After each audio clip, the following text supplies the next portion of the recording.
Okay, there we go. All right.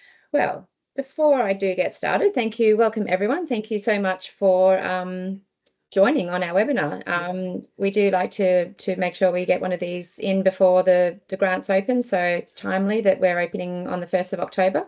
And before we get started, I did just want to acknowledge the traditional custodians of the land and we're connecting from today. And I pay my respects to elders past and present, and I'm grateful for the chance to learn, share, and connect on this country. We have 45 minutes or an hour allocated for this webinar. And I'd like to introduce Steve Connolly, first of all, also Alistair Common, who's our grant chair of our grant committee, and he's also one of our board of governors, our Queensland Community Foundation board of governors. And our guest, Steve Connolly, who is going to talk to you for the first half hour and give us some intel on, excellent grant writing and all his knowledge that he has. Steve is coming from CPR.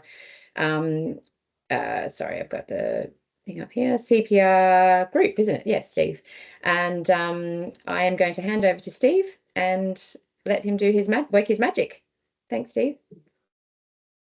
Thank you, Shauna, and thank you very much to everyone for the opportunity to speak with you today. I'm going to share my screen here, so you should see that pop up in just a moment. And I might also just click mute everyone. It's not because I don't want to hear your lovely voices, but I'm just getting a little bit of feedback. So that should hopefully make it nice and clear for everybody, both online and in the recording. So to reflect on Shauna's welcome, I would also like to acknowledge the people, place and spirit of the lands from which everyone joins today. I join today from beautiful Cubby Cubby country on the Sunshine Coast, and I think that I'm a little biased, but I think we're all very fortunate to get to call this wonderful country home, and certainly acknowledge that for tens of thousands of years, the traditional custodians have walked, hunted, fished and lived on these lands and waters. So I think it's important to acknowledge that we are walking in the footsteps of many who've come before us. So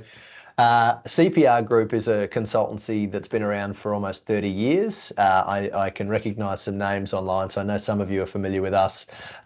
We're based in southeast Queensland. We work all over the country and we support not-for-profits, charities, sporting organisations, university, student representative associations, Indigenous corporations, like I say, of all shapes and sizes, with a range of governance and planning projects. So we support organisations to prepare strategic plans. We assist with constitution rewrites. We support with governance reviews, mergers, amalgamations, setting new entities up.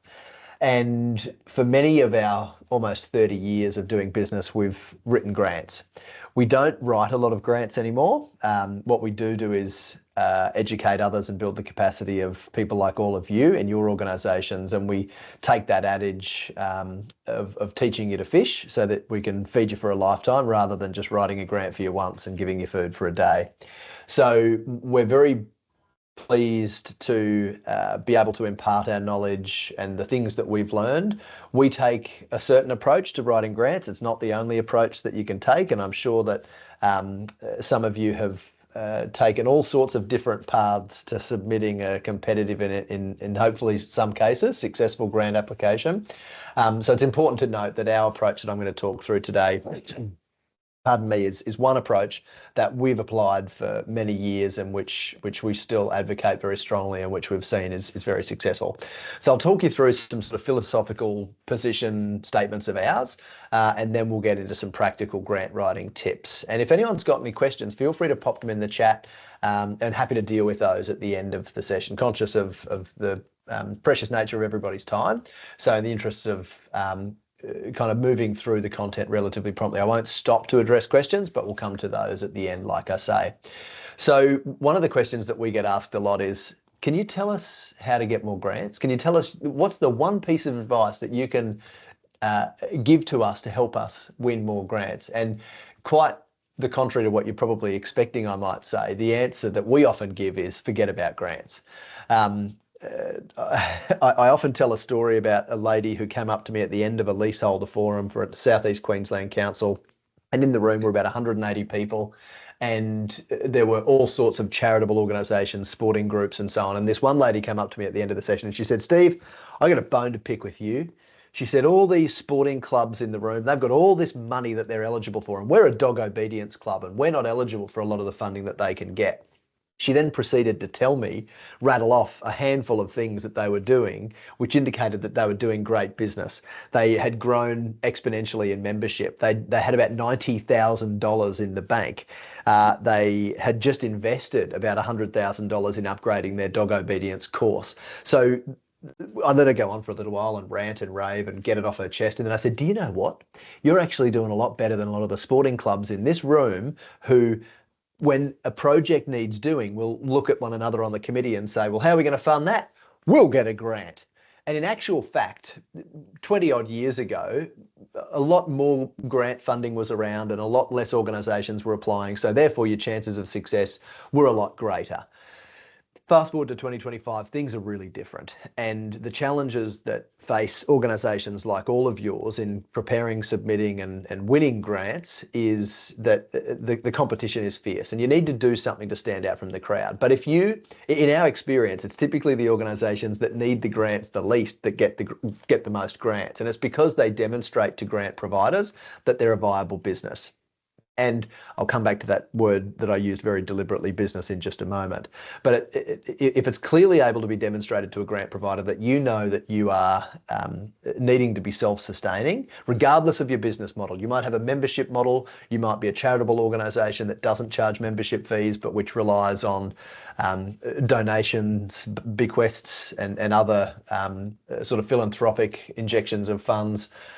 So regardless of the nature of your organisation, you need to be self-sustaining, because if you are entirely reliant on grants, I question the long-term sustainability of your business model. So this leads into this point that I make pretty much every chance I get, which is that there's a big difference between not-for-profit and no profit. So organisations that are grant reliant and think, oh, we'll just get a grant because we're not-for-profit and the world owes us something.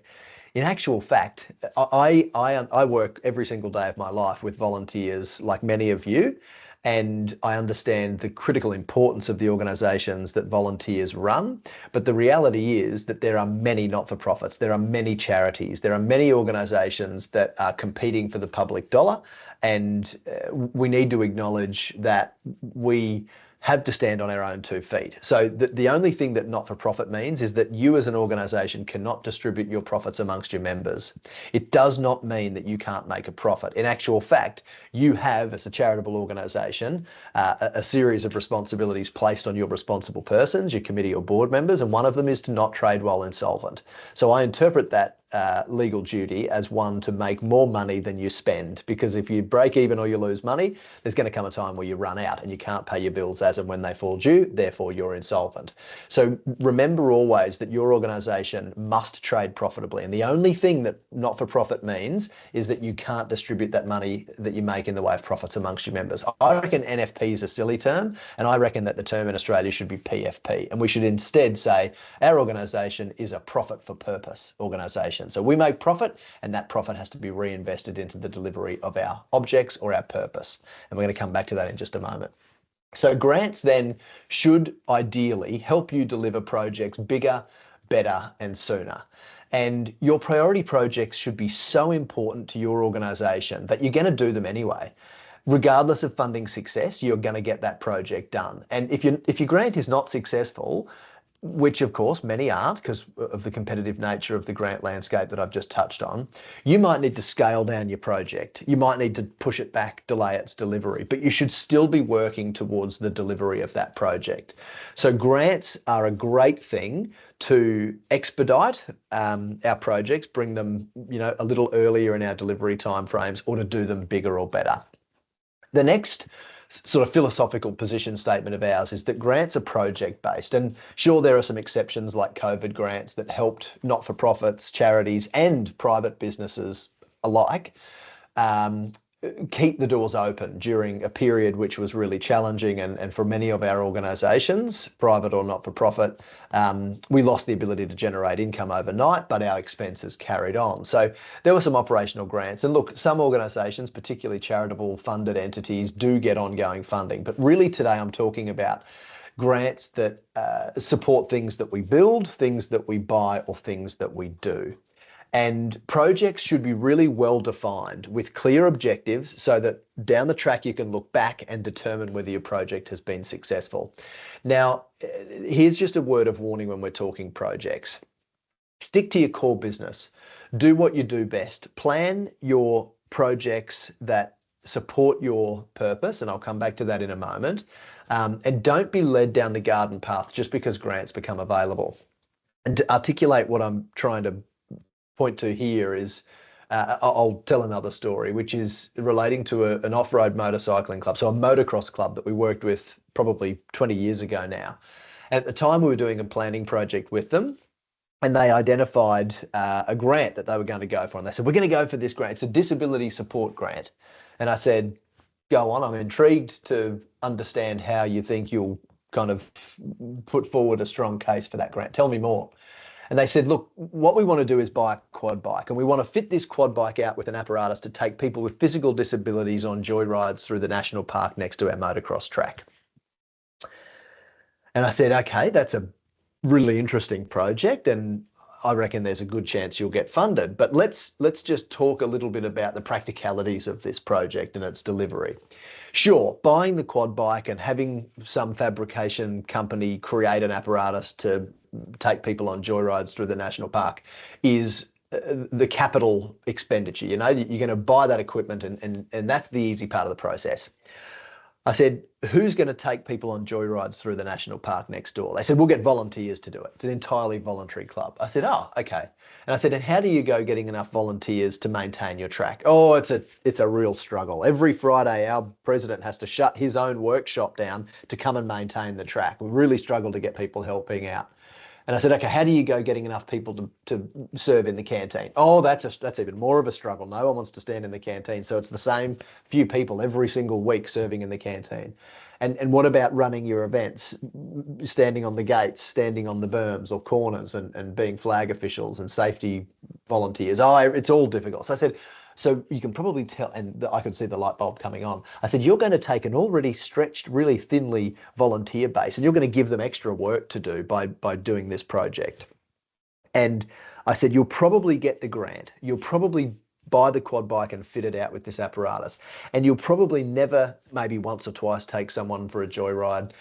Maybe the intended recipient of that service being someone with a physical disability or impairment. But then you'll probably fail to get people to help out, and you'll probably park that quad bike in your shed, and people will get sick of kicking their leg on that apparatus every time they go into the shed to get the chemicals out for the grass or maintenance equipment for the track, and you'll probably pull that apparatus off. It'll end up in, you know, the rusty steel pile at the tip, and then you'll end up towing a trailer around the track with that quad bike, and it'll just go into your maintenance equipment. And they said, you're probably right. So that was A, going to take money away from, I think, probably more deserving and actually able to be delivered projects, but B, it was going to distract that club from their core business, which was motocross. So that's a very specific example, but I think there's probably a reasonable likelihood that out of the 50 or 60 people who are joining online and out of all the people who watch this recording, that you can probably think of a project through the life of your organisation that you've created largely because money became available to do that sort of project. So we advocate really strongly that you determine what your organisation's all about, and then you identify projects that are going to support you in delivering that core business. So what should you do then to help ensure you stick to your core business? I really like this notion of uncovering why your organisation exists. And this concept was introduced to us about 15 years ago, and it has really helped to solidify our focus as a business. And the idea is that many businesses know, not-for-profit or private, what they do. You know, we might be a business that offers support for families of someone in palliative care. We might be a business that builds cars. We might be a business that sells houses. We all know what we do.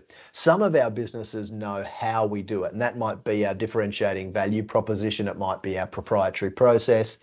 But very few businesses know why they exist, the actual core reason that they exist. And we're not talking psychology here, but we're actually talking biology, because the human brain is very much driven by emotion, and humans make decisions emotionally. If you take a cross section of the human brain and you look at the middle of that brain, you'll see our limbic or ancient brain. And on the outside, you'll see our neocortex. And our neocortex is really smart. It can deal with facts and figures. And when you learn a new language, you're training your neocortex. But when you're making decisions as a human being, you are making those decisions emotionally. And then you'll justify those decisions maybe down the track with logic. And I know that I've made purchasing decisions emotionally because of how a surfboard made me feel. And then I've justified that decision to my wife because of all of the features and benefits of that surfboard. But the reason that this is so important to uncover in a planning process leading your organisation to submit grant applications is because there's an emotional reason that you got involved in your organisation. You may have been personally or through someone in your family exposed to a situation that led to a connection with your organisation. You may have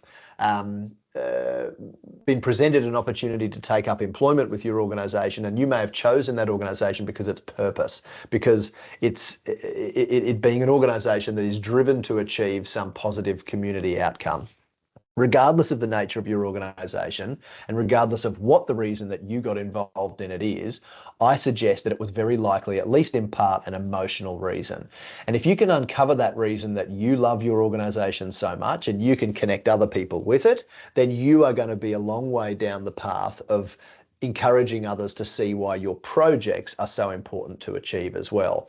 But before we get to the point of discovering projects, we've really got to nut out why we exist. So you can pull out the objects in your constitution, and that's a section that's very early in that document, and it will uncover some of the practical reasons that you exist, the things that you do as an organisation. But you'll see that the wording of that stuff is rather focused on the what and in some cases the how.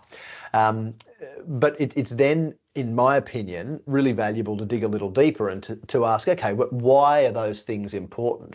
You know, why does our organisation really exist? And again, to articulate this, I'll give you an example of an organisation that we've done many years of work with, the Southwest Indigenous Network. Now, they're an organisation based in Toowoomba, and they used to advocate themselves by saying, we're a network of Indigenous community sport and recreation officers that provides opportunities for Indigenous and non-Indigenous kids in rural Southwest Queensland to participate in physical activity. And that's all what and how. That's really boring, and it doesn't engage me, and it doesn't drive me to want to support that organisation either with my time or my money. So during a planning process that we did with SWIN about 10 years ago, we said, why does SWIN exist? And they gave us that sort of answer. And I said, yeah, but that's not really answering my question, guys. Why does SWIN exist? And they said, well, SWIN's critical and all those things that we do are important because, you know, kids in rural, remote areas of Southwest Queensland, particularly those who are Indigenous, don't have access to the same health and physical activity opportunities as the kids in the big city. And they don't have access to the same health and well-being opportunities. And that leads them to, you know, behave in mischievous ways and to get themselves into trouble and to participate in antisocial behaviour. And that leads to the fact that they die young and they're unhealthy. I said, now we're getting somewhere. Keep going. So I asked these questions for about 45 minutes, and instead of that boring what and how that they used to use to explain themselves, now they say this. SWIN exists to ensure that through sport, culture and community, Indigenous Australians can live longer and have a better quality of life. That's why SWIN exists. Find me a politician that doesn't want to give money to that organisation. Now, this is an organisation that has become very well connected with its why. So well connected that when they are identifying and considering doing projects, they question whether it supports their why. And that's where I suggest your organisation should be striving to get. So like I say, you can start with the objects in your constitution, but really drill into why those things are important. So once then you have identified why you exist, you can set about identifying the projects that are best going to support you in delivering on that why. If you take nothing away from my little spiel this morning, make it this point. Start with your project, not with a grant. And if you want a silly little saying to help you remember it, you can write this down. The projects that are ready to go are the projects that get the dough. The buzz phrase that we hear from government is shovel ready. Even if a shovel's never going to go anywhere near your project, that's the phrase that we hear. Government wants to see, and funding providers like Queensland gives, want to see that your project's ready to roll. All you need is the money to get it done. The better planned your project is, the easier it is going to be to get a grant. So having a strategic plan, often we get asked, will having a strategic plan help us get more grants? The answer is not necessarily, not in itself. But what a strategic plan does do is helps to articulate to a grant provider that you have identified the need for the project for which you're seeking funding support through a consultative, meaningful project. You've not just, contrary to some of the examples I've pointed to earlier in this little spiel, identified a project that will help you, enable you to activate or tap into some grant funding that's become available, but rather through a strategic planning process in which you've consulted your customers, service recipients, members, decision makers, external stakeholders, and so on, you've identified that this project is the highest priority or a high priority project for your organisation. So ideally, you want to prepare a strategic plan. But even if you don't prepare and a strategic plan can be one page, it can be a very simple document. But at the very least, even if you don't want to go down a detailed strategic planning process, write a list of all the things that your organisation wants to do, and ensure that those things are connected with your why. Then you might identify the 3 highest priorities within the next 12 months, and then the 3 highest priorities over the next 3 years, and use that as the foundation for then going to look for grants that match your projects. If you're interested in talking more about how we can help with strategic planning, we live in the age of the QR code now. So you can either scan that QR code or you can take a little note of that URL, and you can head there and get in touch with us, and we'll be happy to talk with you about how we can assist your organisation to prepare a concise plan so that when you come to present grant applications to funding providers, you're able to articulate the fact that that project is actually needed and not just been identified because the grant money is there.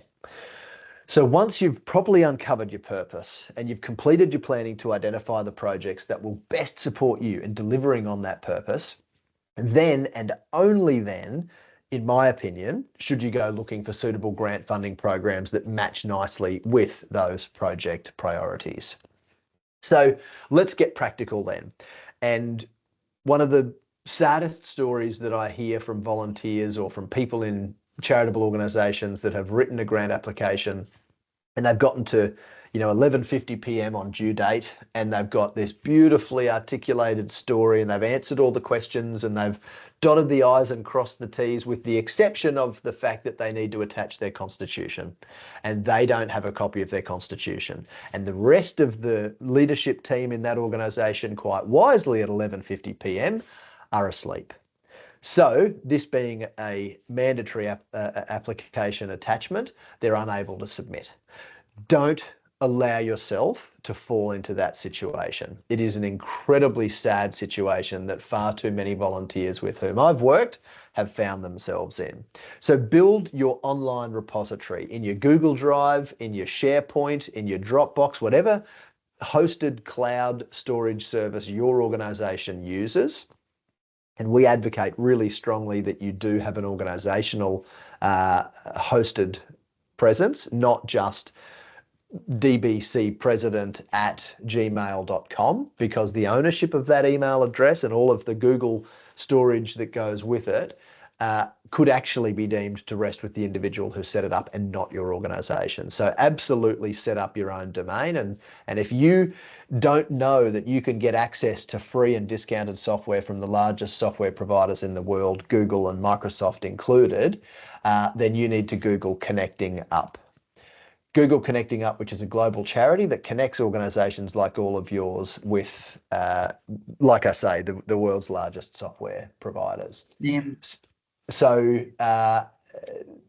is a list then of some of the things that we suggest your organisation should have readily accessible, so that come the time when you are lodging an application, that you are not held up by virtue of an inability to attach a critical attachment.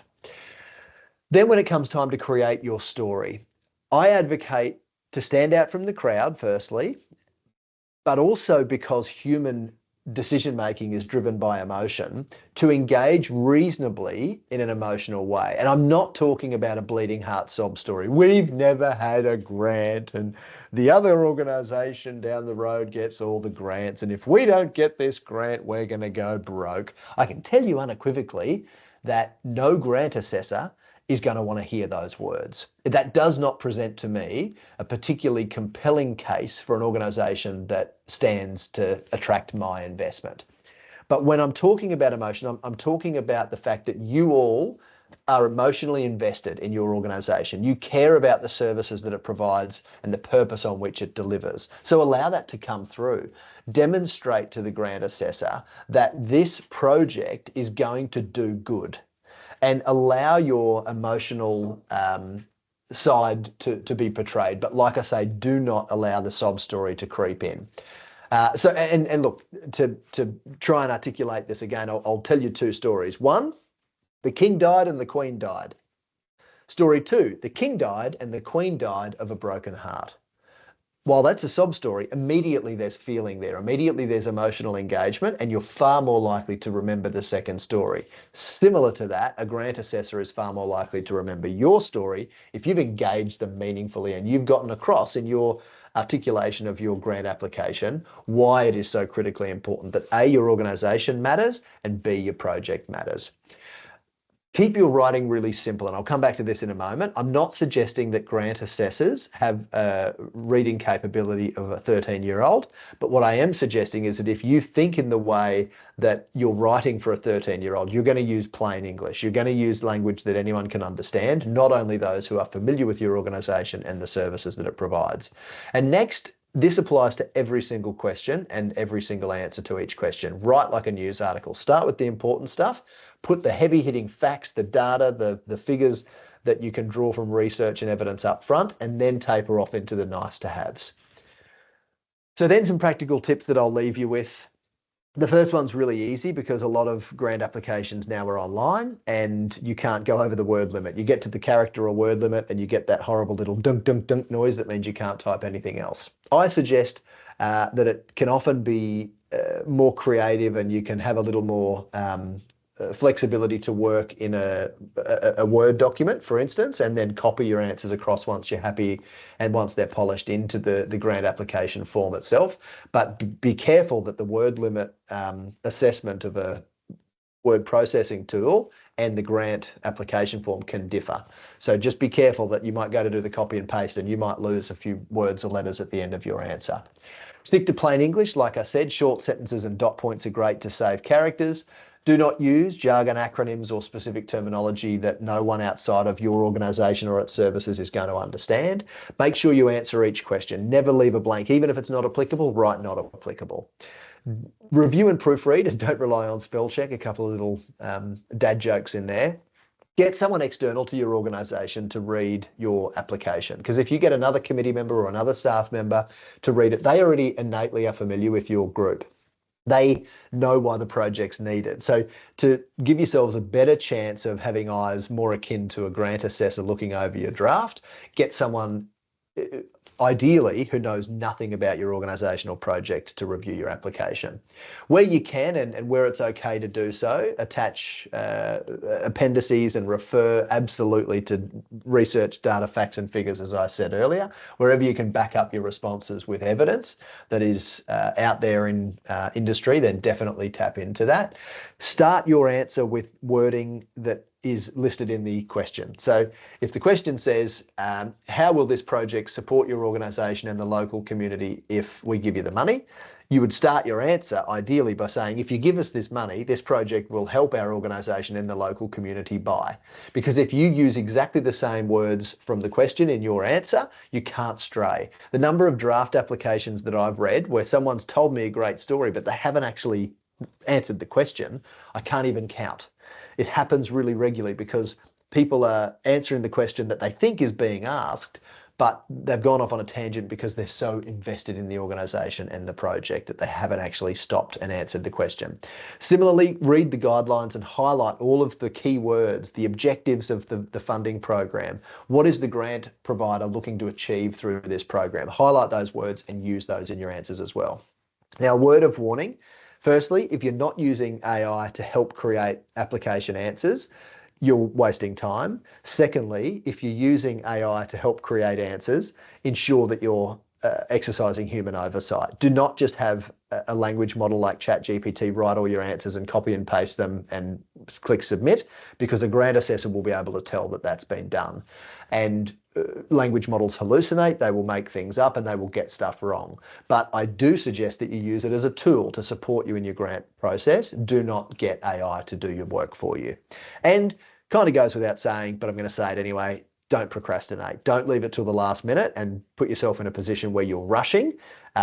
Make sure that you've done your project planning early and you know exactly what you're doing. And for those of you who've written applications, let's say you've written one for a project that you're making up on the spot, and you've written another application for a project that's really well established and you know all about, you'll probably have experienced personally that the second one's a lot easier to write. The grant almost writes itself if you are familiar with the project and why it's needed. So there's some really high level tips for success. If you would like to get in touch with us directly, we're always very happy to impart knowledge and share our thoughts and ideas. If you're a podcasty person, you can check out Basket Case Clubs on Apple, Spotify, Google, wherever you get your podcasts. You can head over to cprgroup.com.au, get in touch with us via email or on our 1-800 number. We're real humans and we really will answer you. And if you've loved today's session, it would be remiss of me, and my marketing manager would get me in trouble if I didn't ask you to head over to Google and scan that QR code and give us a 5-star review. So I'll now just jump back over into the chat, and I might take the opportunity then to hand over back to you, Shauna. Thank you very much to Queensland Gives for the opportunity to partner on today's webinar and to present a short spiel around our approach to grant writing. And I can see one question here that's come in. If the Constitution isn't asked for, do you always supply it, or only if it's asked for? The latter. I would suggest that only supply it if it's asked for, and the same goes really for every attachment. However, it's often the case that you'll need to include even some sections from your Constitution, for instance, maybe the clause that proves that you're not for profit or charitable. But yes, rule of thumb, only attach it if you're asked for it. Very good. All right. Thank you very much, Shauna, and to everyone else for the opportunity to speak with you today. I'll stick around, so I'm still here at the end of the session. If any other questions do come in, I'm very happy to address those. Thank you, Steve. That's great. Thank you so much for your insight. I always love listening to you. It's it's really good. It's refreshing to hear your views on grant writing, and I do love that that saying that you have. I'm going to use that. I'm sorry, I'm going to copyright that. Projects that are ready to go, get the dough. I love that. Very good. All yours. Yeah. And I really agree, and I'd love to welcome Alistair in for conversation now, particularly on strategic planning. I think that's really so key to have that set up, in the first instance before you can really consider grants. So, Alistair, I have got some questions that have come through. Although Emma, I did notice, is online, so I'm not wondering, Emma, if you're in a position to ask your questions. Are you able to talk, Emma, or just give her the opportunity to jump on? Maybe not. She did send me the questions. Oh no, she can't unmute herself. Okay.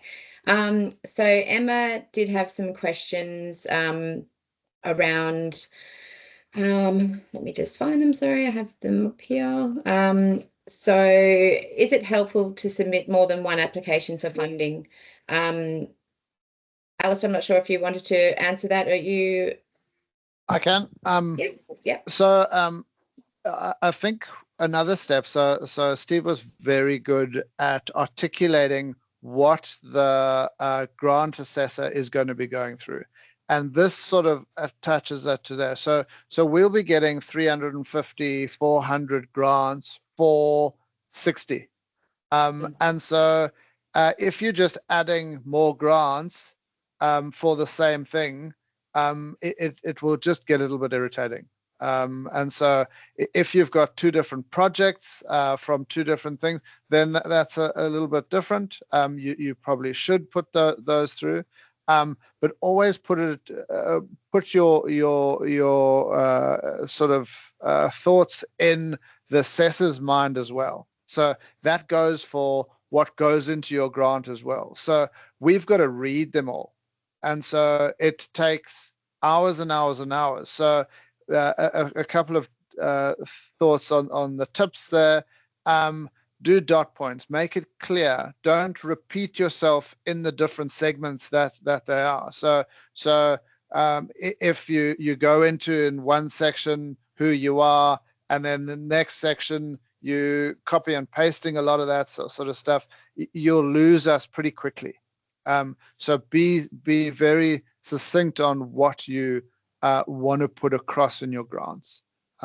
So probably don't double up on the same thing, because that would just make our work harder. A question that I often get is, what is capacity building? Now, capacity building is different to everybody. And so capacity building for me, when I think through capacity building, it's a process that enables teams or organizations to develop skills, processes, or abilities to achieve objectives, manage challenges, establish good governance, improve services to grow effectively. So we really do want the individual charity and grant writers to come up with that story themselves. So we're not specific on what is capacity building. But if I give a sort of an overview, so there is focus on planning and governance, which might be strategic plans, constitution reviews, board appraisals, that sort of thing.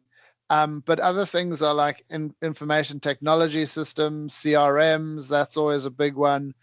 Maintaining or recognizing volunteers in this world is another big one that can really take your organization to the next level. Education and training is always a good one too. But again, leaving it up to the individuals to come up with what will really make a difference to your organization. So that's what we want to support. We want to support you guys taking your organization to the next level. Because as Steve said, everything is getting a lot more competitive. The grants that we see nowadays are much more polished. But saying that, we do try and look through the grant at the individual charity and project itself. So not always the fancy writings get the grants. Yeah. And one of Emma's questions was what kind of grants are received. So that's very much specific to the general fund, the capacity building. And then from the regional perspective, it is a lot more broad. You really can apply for anything. We've gone from magnets on a fridge to recognise Queensland Gives, to a refrigerator in a van that's remotely, delivering food to those in need. So it is, and I mean, even a pavement was, or a driveway was redone for Coral theatre in the Sunshine Coast. So Caloundra Choral Theatre. So it can be very broad. Obviously, it just needs to be the regional committees really like to see that it impacts as many in the community as possible, and that's their maximum outreach is their key message. Just to confirm also, this year's theme is supporting strong, vibrant and resilient communities. So it is very broad this year. So we're really looking for the grant writers to bring out what the success of the project is going to be to your charity and the community that you support. So as a grant assessor, we try and become very agnostic on the charity itself. It's the project that we're giving the money to. So there's a subtle difference in those, because we know that everyone is doing such an important part of the community that we live in, be it your different charities. But we are assessing the project itself, or how you're going to improve your ability to impact your communities to a better or bigger extent. So that's a key thing for you guys to think through. Yeah. That we did answer one of Emma's questions already. I think, Alistair, you answered it. Would building capacity include supporting a strategic plan and implementation of a booking system to improve efficiency within the organisation? So I think you've definitely answered that. Do you receive applications from organisations that partner, or is this problematic regarding record keeping, accounts, etc.? Partner. So you have to have you have to be obviously a DGR1 charity to apply for our grants. We have in the past tried to get charities to do a combined grant to have bigger impact, but it wasn't very successful. We really do want the sector to be closer aligned with each other, because impact will be so much better. But that's a work in progress to try and get a charity or like-minded people to work together rather than in conflict with each other. Yeah. That answers Emma's questions. I am happy for anyone else to speak up if they'd like any questions answered at this point. Is there anyone else that has? Yeah, can I ask a question? It's probably Steve. I'm Rob Brown. Good morning, everybody. Steve, you made the point earlier that the ask should not be a sob story, right? And grant givers will look for organisations which are sustainable to ensure that whatever they're going to put their money, that money will be used in perpetuity. So how do you balance that with the sackcloth and ashes story that we don't have any money, so we need more? Look, it's a good question, Rob, and I think the significance or emphasis that I place on this point does certainly depend on the nature of each organisation. Some organisations can't possibly. I'll give you an example. Cunnamulla Polo Cross Club we worked with 25 years ago. They had 7 members. Now, out in very far southwest Queensland, it costs a lot of money to get around. Polo cross is a sport that involves horses, which are expensive. So this club was never going to be able to be self-sustaining through membership fees from its 7 members. And it therefore built a business model around that. And it was one that was very much based on philanthropy. They did achieve some grant success as well. And I think that they probably articulated their story by emphasising not what they can't do because of the money that they don't have through their operating practices, the nature of their business model, but focused on the fact that they had 7 really engaged people who got stuff done. All they needed was the money to do it. So like I say, the nature of emphasis that you're going to place on your organisation and its business model really is going to depend on the type of organisation it is, but there are other things like the human potential, the human resources which exist in your organisation, the partnerships, for instance. Maybe you don't have a lot of money, but maybe you're an organisation that's incredibly successful at partnering with other organisations to get stuff done similarly. So, but I suppose my point on the sob story is to say, look, don't focus. Typically speaking, a grant provider doesn't want to hear that your organisation is questionable in its sustainability. What they want, and Alistair made this point beautifully, that what we want to see is that project is needed and that you're able to deliver the project. And it's the ability to deliver component where I think being a viable organisation that in some cases has money in the bank, but in other cases has a track record of getting projects done, notwithstanding its lack of funds. So focusing on the fact that the project's important, and we as an organisation, considering our business model and the nature of the people who run this business, we're going to get this project done. You give us the money, because grants are often assessed on risk. A grant assessor is going to look at how big a risk either the project or the organisation poses, and if your organisation demonstrates that you can get stuff done, then that's going to help alleviate any concerns that might be raised by the fact that you're an organisation that has maybe existed for 50 years without having money in the bank as well. So that's a very long-winded answer, and I've probably gone through a range of That's great. That's great. Thank you. No, and that's exactly from my side.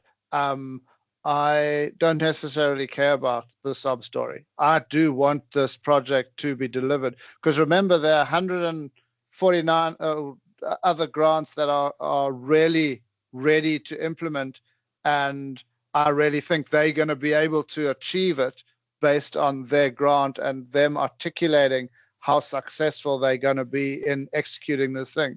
And so if you spend your time talking about why you're not getting funding or what have, irrelevant to me. Because no one has enough money. Yeah. Tim did ask a question. Sorry, Tim, to miss that question earlier. With the idea that the focus of the grant should be on helping a not-for-profit being about to achieve a project bigger, better and sooner, how is that balanced with the common requirement to fund a new project and a project that is not currently running? Thank you, Tim. Really good question. And I had made a note to come back to this as well, because I think it's important just to clarify exactly the point I'm trying to articulate here. So I say that grants, so there should be a project, for instance, that your organisation is working towards. If you get a grant, that might help you to do that project bigger on a grander scale than you can do with your own money.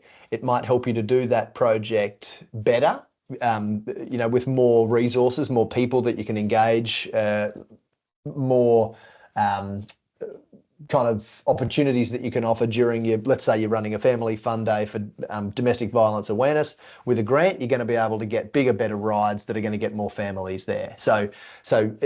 Or the project might be able to be brought forward if you get a grant. So sooner, it's a project that you might be working towards, and you might need to save your own money for a couple of years to do it, or you might get a grant that enables you to do it this year. So the point that I'm trying to make about grants and the way that they support your projects is really that they should support you to do things bigger, better, or sooner. So it's not all three. And the way that a grant supports your organisation to deliver its projects will again differ based on the nature of your organisation.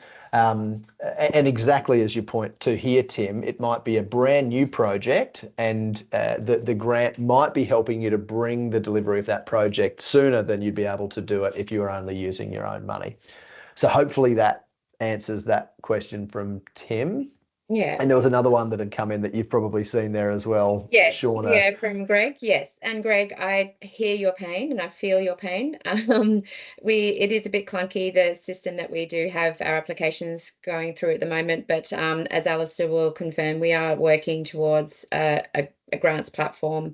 It may not happen in time for this grant round, but it is just unfortunate. We have had to take off the save and continue function for our applications in the the platform that it's currently going through, because people were just losing their work, and we just didn't want that to happen. So we'd rather you worked from your Word document and then just upload it all at once when you're ready to submit. That to me is the safest and probably time effective way at this point. I also There is always another question. Yeah, sorry. About where was it? Where did I see it? Saying Rebecca's that, in relation to feedback. Yeah, just about feedback. Alistair, you might be able to help with this answer. Just when you get told there's nothing wrong with your application, that there's just not enough money to go around, how do you improve? It is a real issue for us when we are allocating cash, because normally you have more applicants for the dollars, and so you are competing against each other. It sounds terrible, but it really is. So it's clarity within your grant that is going to, one, you are in the focus area. So a lot of grants that come in are, you've obviously looked at other grants and you just thought, oh, might as well just put this in to this grant application. And so they sometimes miss the mark on our focus area and what we're giving the grant for that year. And then the clarity but on the impact that your project is going to be in the long term, how many people you think you're going to be impacting, and obviously the clarity of being able to execute on the project is a big one. So if we are looking at 3 applicants for two grants, it's those things, the success of and the impact of what the project is going to do because of the grant. Yeah. Hi, my name is Helen. So that was my question. So I thank you, Alistair, for giving those answers. It was mainly to do with when they've have crossed their T's and dotted their I's, and you're just deciding, wow, there are 3, excellent. So I really appreciate you saying that it comes down to whether they have a track record that they can deliver. That's the main thing that will get you over the top. Does that mean then that you are looking at our websites and other things to see, and what other government grants they have received and their track record of what projects they have done? Is that what you're doing? We do look at websites when we need to. It isn't a focus area for us. So a lot of what we're assessing is what is in the grant itself. So if you can give track record on that, it would help your cause. Sorry, go ahead. I apologize. I'll wait for you to finish what you're saying. Sorry. No, you go, Helen. I was just going to say, because we have applied for a couple, and we presented everything that we've done so far. We do a lot of projects every year. So I'm just wondering, in the case of you're deciding out of the best ones, is that when you would go, okay, well, they've given us documentation. They did this project this year. They did a mental health workshop that year. They run a community volleyball program in the Logan community. And yet all these other 2 organizations are doing the same things. Therefore, where do you go next to say what's going to get them over the edge to actually, for you guys to say, we're just going to go with these 2. They're all great, but this one we're going to do it for this particular reason, da-da-da.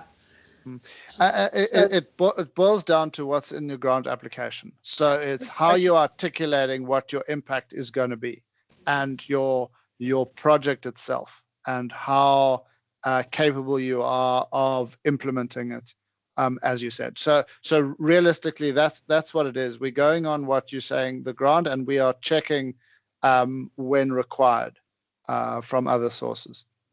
Okay, thank you for that. Sure.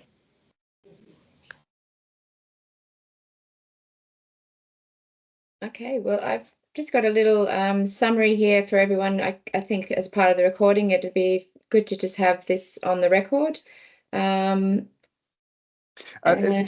Just one other question Yes. that did come up earlier was feedback. Feedback is because we are a small team, so this is specific to us. So other organizations have different processes.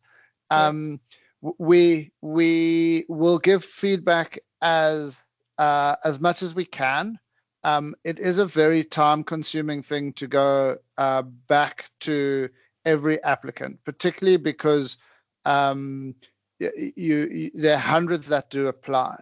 And I know it's frustrating from your guys' perspectives, but if you think about it also from our side, this isn't our day job, and so we are volunteers who are sitting on the grants committee, and Shona's one person. So she's spending 4 or 5 weeks just putting together all the grants that are being received. And so it's a drawn out process, so we can find the best applicants for the grants. So bear with us. We do apologize if we can't get back to everyone on feedback. A lot of the times, if your grant is hitting the mark in terms of articulating your project and your success criteria of being able to implement the project, it's most of the time it's comparisons to other grants itself that people will fall out. It's very easy for us to go back to someone saying you didn't hit the mark because you're not in the focus area. But the other feedback is actually quite difficult to give on the scale that we are receiving. So it is just apologies if we can't do it. Alistair, can I it's Susie here from MND Queensland. I just want to pick up on something that you said earlier, and that sometimes when you've got grants that all look fabulous, it comes down to the impact that it's going to have in the local community. Because MND is a rare disease, the impact is great to those with the disease and their loved ones, but it's not to the same scale as a football club, or perhaps an education program, or a senior cits program. Does that put us in a bit of a... No. So it's not necessarily the number of people that are going to be impacted. It's how they're going to be impacted. Right. Quantity is one of the criteria on the number of people that are impacted, but it's also the quality of those people being impacted in your community itself. Right. Thank you.